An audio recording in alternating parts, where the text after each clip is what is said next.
how did you become affiliated with the Seattle Film Institute? I decided to go back to school. And at Antioch University, Seattle, I got my Bachelor of Arts. And there was a student there who told me about Seattle Film Institute. I want to teach for my third chapter of my life. I've been an actor or director, and in order to be taken seriously, I need to get a graduate degree. So she told me about Seattle Film Institute and their Masters in Art and Masters in Fine Art. So I started to explore that. I had a wonderful meeting with their Director of Communications, Chris Blanchett, and he's looking at my resume and the work that I've done in Hollywood and New York over the course of several decades. And he said, you know, it might be a good fit for you to come and teach here.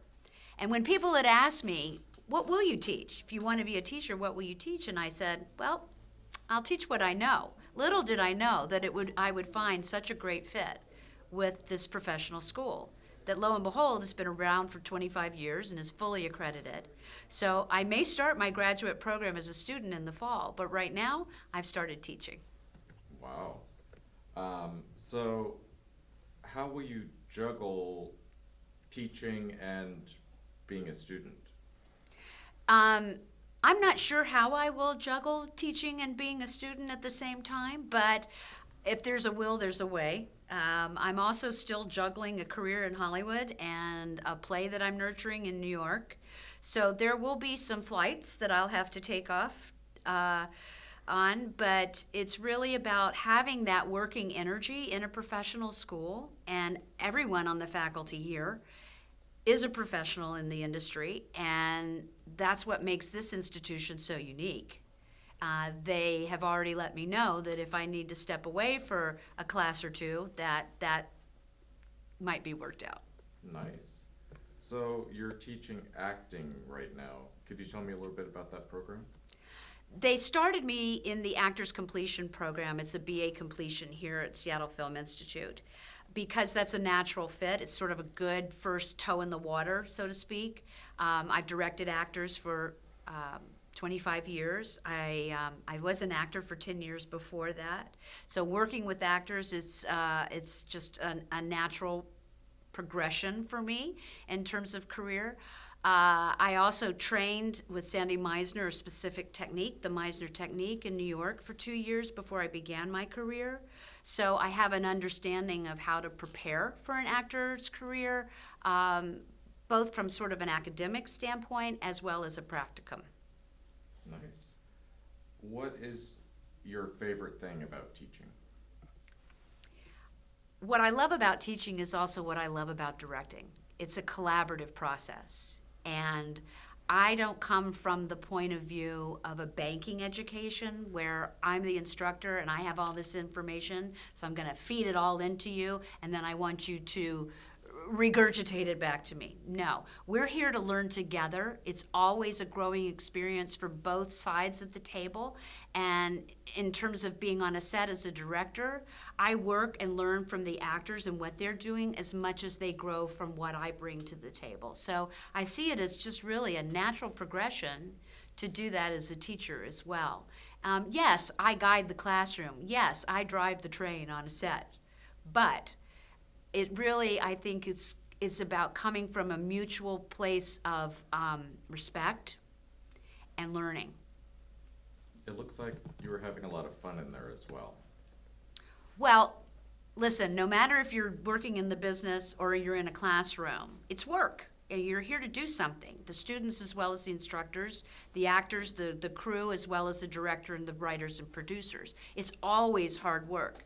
But especially working in comedy, you get to have fun with it. And the more fun you have with it, the more fun it is in terms of the collaborative process and the family that you create, as well as what the audience experiences. You know that as an audience member, that if you see the energy that's kind of popping on screen, you can tell they're having fun, and chances are you buy into that and enjoy the ride.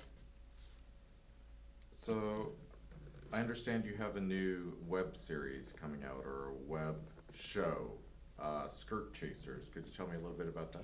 I am very excited about Skirt Chasers. Skirt Chasers is actually a half-hour comedy pilot that was written by two wonderful showrunner producers with long resumes in Hollywood, Stan Zimmerman and James Berg. And I mean, they did Golden Girls, Roseanne, Gilmore Girls. They created Rita Rocks. We worked together on different series as well. And so we go way back. Well, Stan had this script that got shopped around Hollywood as a spec pilot a couple of seasons ago. Well, Hollywood's sort of rigid, as we know, and they had their one gay show. It was called The New Normal, which was a good show by Ryan Murphy's company. However, it's not running anymore, but they had their one gay show. We're not going to produce another one. All right, so then the following season, there was another gay show that got picked up, and this stayed on the shelf. So somehow, through open communication, Stan said, "You want to read this?" He had an actress, Elizabeth Keener from The L Word, who was interested in doing it. And then there was also a connection made with a web company, Tello Films, which is a lesbian-centric production company. And so they were interested in it because what's unique about this particular pilot is that it's a father-daughter dynamic, which we haven't seen explored in sitcom world before. And it's a lesbian daughter and her dad, who are both sort of players, which is called, the reason it's called Skirt Chasers. And they have some stuff to work out with each other. Neither one of them are really good at committed relationships. There's some things to dynamics that are sort of inbred in their family dynamic, and it's a lot of fun. So, Tello Films is launching this as a web series. It's shot the same way. Production is the exact same as it would be for a bigger screen. This is just what they call the micro screen. So we shot it as a half-hour pilot. It's broken into 5-minute webisodes. Each one will launch 1 week after the next. But we're also shopping it around as a half-hour comedy pilot. We edited it as well as that. So who knows? It may have a life on a cable network, maybe even a broadcast network. It's a fun project. I'm delighted. Barry Bostwick is also co-starring with Elizabeth Keener, as well as Meredith Baxter. So we've got some real sitcom royalty involved with it. It was a lot of fun to do, and I have high hopes for it. So, Skirt Chasers, Tello, watch. It sounds like a lot of fun.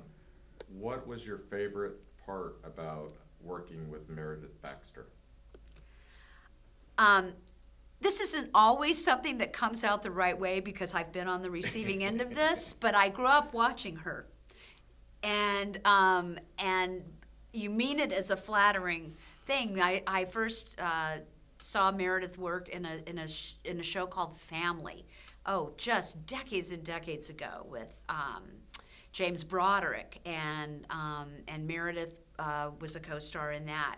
And then, of course, we know her from Family Ties, and her work as a comedian is just spot on. And then also, in terms of Meredith's personal life, she courageously came out of the closet a little bit later in life. She dropped the Bernie on her last name because it didn't really matter anymore. And so she's done some great work as an advocate for the LGBT community, and she gets out there, tells her story, which is important to tell. Ironically, she's playing the ex-wife of Barry Bostwick in Skirt Chasers, but you never know where that storyline may go. Very cool. It was terrific to meet her. And then just in closing, I'd like to ask if you have a message for LGBT youth. It's just really confusing time. Yeah. We have all this progress, and then we have all these new laws, and there's just so much. It's so confusing. I have been an activist in the LGBT community for a very long time. I came out of the closet when my daughter was born 23 years ago, when I gave an interview for the cover of The Advocate. Thank goodness time has progressed, and we now have equality in marriage. We have still a need for people to come out, but way back when, I launched a project with the Human Rights Campaign called National Coming Out Day.